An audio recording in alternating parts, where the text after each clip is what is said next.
खुशामदीद नाजरीन, आप देख रहे हैं हिंदुस्तान डेली के लिए मुंबई से ब्यूरो रिपोर्ट। नाजरीन, इससे पहले की खबरों में आगे बढ़े, आइए नजर डालते हैं आज की 3 बड़ी हेडलाइंस पर।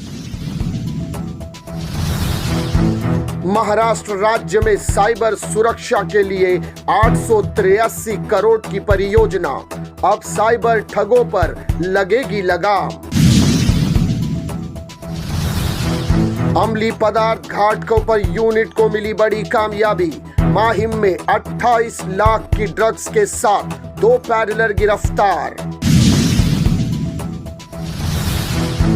मराठा आरक्षण ने निकाला सरकार का पसीना, कैबिनेट मीटिंग से अधिकारियों को बाहर कर 4 घंटे मंथन।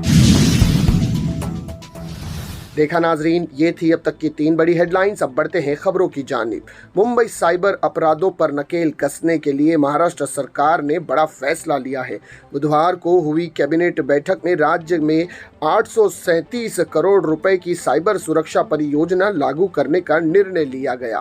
बैठक की अध्यक्षता मुख्यमंत्री एकनाथ शिंदे ने की। इस परियोजना के तहत नागरिक अब 24 घंटे खुले रहने वाले कॉल सेंटर पर फोन के माध्यम से शिकायत दर्ज कर सकेंगे। शिकायत की जांच हाईटेक साइबर तकनीक की मदद से की जाएगी, जिससे अपराध की जड़ तक पहुंचा जा सके, अपराध साबित कर साज बढ़ाई जा सके। राज्य के साइबर क्राइम ग्राफ में 150% की वृद्धि दर्ज की गई है। साइबर अपराध की जटिल प्रकृति से निपटने के लिए, इस खतरे के प्रभावी ढंग से निपटने के लिए वर्तमान में उपलब्ध उपकरणों, संशोधनों और प्रौद्योगिकियों की मूल चूल सुधार और आधुनिकता की आवश्यकता से इनको पहचानते हुए राज्य के गृह विभाग ने साइबर अपराध पर अंकुश लगाने और राज्य को साइबर सुरक्षित राज्य बनाने के लिए अत्यंत आधुनिक तकनीक और संशोधनों के साथ एक परियोजना बनाई है। साइबर अपराधों के बारे में शिकायत 24 घंटे कॉल सेंटर से फोन के साथ साथ मोबाइल ऐप या पोर्टल के माध्यम से भी दर्ज की जा सकती है। साइबर अपराध से संबंधित शिकायतों की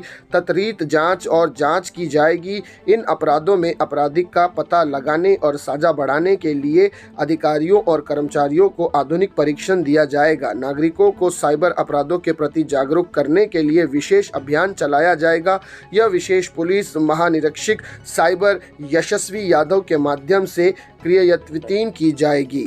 athletic cyber hacker Pramod Sharma ने एक निजी पत्रिका से बात करते हुए बताया कि हमें अपना मोबाइल अगर कहीं भी बनाने के लिए देते हैं तो आप हर सोशल साइट से, हर जगह से लॉग आउट होने के बाद ही फ़ोन दें। अगर आप मोबाइल बेचते हैं तो सारा डेटा फॉर्मेट करने के बाद ही दें, इससे बचा जा सकता है।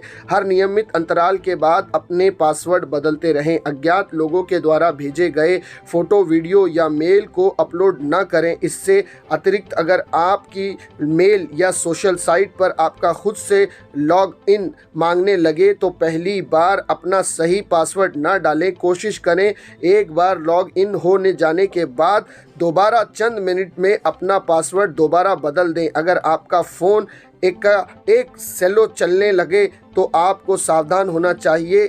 आईडी या सोशल साइट पर बिना लॉग आउट हुए अगर इसको लॉगिन का लिंक आने लगे तो उस समय आपको सावधान रहने की ज़रूरत है। तो ये थी नाज़रीन अब तक की पहली बड़ी खबर। आइए बढ़ते हैं अब दूसरी खबर की जानिब। मुंबई पुलिस की एंटी नारकोटिक सेल ANC की घाटकोपर यूनिट ने एक गुप्त सूचना के आधार पर माहिम इलाके में छापेमारी कर 2 ड्रग तस्कर गिरफ्तार करके उनके पास से 140 ग्राम MD मतलब मेफेड्रोन MD बरामद किया है।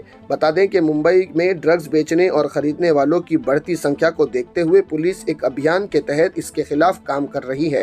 घाटकोपर ANC की वरिष्ठ महिला पुलिस निरीक्षक लता सुतार के मुताबिक गुप्त जानकारी मिली थी कि माहिम और धारावी इलाके में कुछ लोग ड्रग्स सप्लाई करने का काम करते हैं। खबर की पुष्टि कर पुलिस ने माहिम के इलाके कमला नगर में जाल बिछाया था। जैसे ही 2 लोग संशयित लोग दिखाई दिए, पुलिस की उक्त टीम ने उन्हें धर दबोचा और तलाशी के दौरान उनके पास से करीब 140 ग्राम मेफेड्रोन MD ड्रग बरामद किया गया, जिसकी भारत बाजार में इसकी कुल कीमत 28 लाख रुपए आंकी जा रही है। पुलिस दोनों आरोपियों से पूछताछ कर रही है कि यह ड्रग्स कहां से लाए थे और किसे डिलीवरी करने वाले थे। तो ये थी नाज़रीन अब तक की दूसरी बड़ी खबर। आइए बढ़ते हैं अब आखिरी खबर की जानिब। महाराष्ट्र में मराठा आरक्षण की मांग जोर पड़ लेने से महायुति सरकार में पसीने छूट रहे हैं। इस मुद्दे को सुलझाने के लिए बुधवार को कैबिनेट मीटिंग के दौरान अधिकारियों को बाहर कर सीएम एकनाथ शिंदे व डिप्टी सीएम देवेंद्र फडणवीस ने बंद कमरे में अन्य मंत्रियों के साथ करीब 4 घंटे तक मंथन किया। 1 सितंबर को जालना में मराठा आरक्षण के लिए आंदोलन कर रहे लोगों पर लाठीचार्ज की घटना के बाद शिंदे सरकार की मुश्किलें बढ़ गई है। आरक्षण की मांग को लेकर भूख हड़ताल पर बैठे मनोज जरांगे पाटिल के आड़ जाने से भी सरकार का सिरदर्द बढ़ गया है। पाटिल ने राज्य सरकार को मराठा आरक्षण पर ध्यानादेश जारी करने के लिए 4 दिनों का अल्टीमेटम दिया है। वहीं जिनको के पास पुराने रिकॉर्ड हैं उन्हें कुनबी प्रमाण पत्र मिलेगा। हमारे अधिकारी हैदराबाद के अधिकारियों से संपर्क करेंगे, मैं वहां के सीएम से भी संपर्क करूंगा। प्रमाण पत्रों के सत्यापन और अध्ययन के लिए सेवानिवृत्त न्यायाधीश संदीप शिंदे की अध्यक्षता में 5 सदस्यों की एक समिति बनाई गई है, ऐसा कहा है एकनाथ शिंदे ने, जो कि महाराष्ट्र के इस वक्त सीएम है। वहीं मराठा आरक्षण के चल रहे आंदोलन को देखते हुए राज्य सरकार मराठा आरक्षण पर विशेष विधेयक लगाने की तैयारी कर रही है। राज्य सरकार इस प्रस्ताव को तुरंत मंजूरी देने के लिए विधानमंडल का 1 दिवसीय क्षेत्र सूत्र बुलाने की भी परियोजना बना रही है। तो ये थी नाजरीन अब तक की 3 बड़ी खबरें जिन पर तफसील से बात की गई। इसी तरह की खबरों के लिए हमारे चैनल हिंदुस्तान डेली को सब्सक्राइब कीजिएगा। मैं सिराज शेख हिंदुस्तान डेली से फिर मिलूंगा किसी अगली खबर के साथ। तब तक के लिए जय हिंद।